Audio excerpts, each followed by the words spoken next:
Hi everyone, it's Heather Reid of Planner Protect, where we help you negotiate your next contract with confidence. We've been taking a look at the 4 quadrants of cancellation, and this episode is focusing on quadrant 3, when the venue wishes to cancel the contract. So they wish to cancel the contract that the event host has signed along with the venue.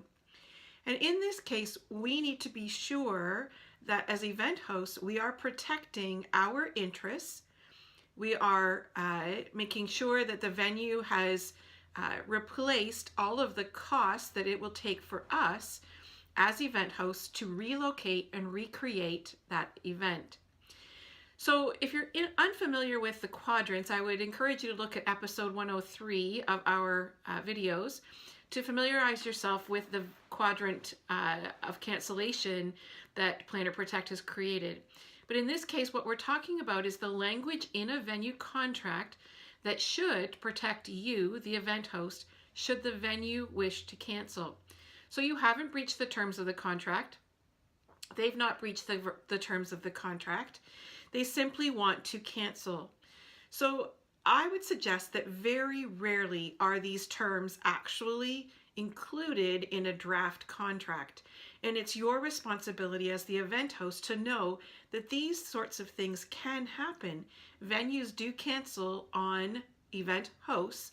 And if there's no language that protects you as the event host, then you'll have very little leverage to negotiate any sorts of damages or assistance or rebooking, anything like that, should the venue wish to cancel. So there are 3 things called damages. There are direct damages, indirect damages, and consequential damages. And these 3 types of damages need to be on your radar as the event host, so that if you are building a cancellation clause by venue into the contract, you are able to articulate to the venue what the costs would be should they decide to cancel the contract.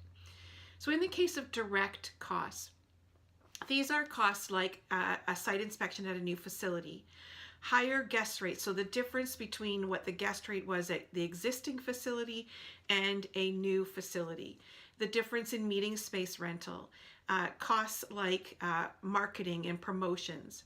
Those are direct costs that you will incur to relocate and recreate your event elsewhere.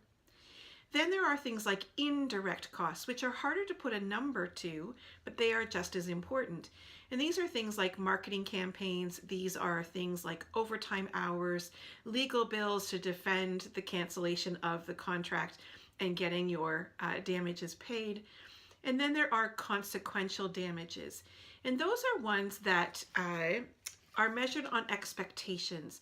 They are measured on, for example, the loss of goodwill with your attendees, the loss of goodwill with your exhibitors or your sponsors. So it really speaks to things that are not direct, like easy, there's an invoice for this and an invoice for that, but they are costs that will have a trickle effect or a wave effect out from the actual cancellation. And all of those kinds of costs, direct, indirect, and consequential, are equal in the eyes of the law, and it's up to us as event hosts to have an idea of what it would cost to replace, to relocate, recreate our event 18 months out, 12 months out, 6 months out, 3 months out, should the venue wish to cancel the contract. Because it's up to us to build those damages into the contract. So I want you to be very careful in looking at your events and having an idea of what it would cost for you to relocate or recreate your event and build those damages into a balanced contract that has the venue replacing damages to you as the event host should they wish to cancel the contract. The other note about cancellation by the venue is that you absolutely need to get your deposit back. It is your money. They should not be held only to the standard of replacing your deposit, because they're just giving your own money back. There's no skin in the game for the venue to cancel your contract.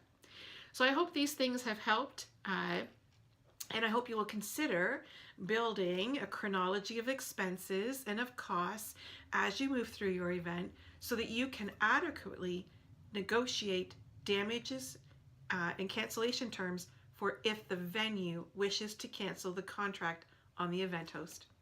Until next time, thank you for joining me. We'll see you soon.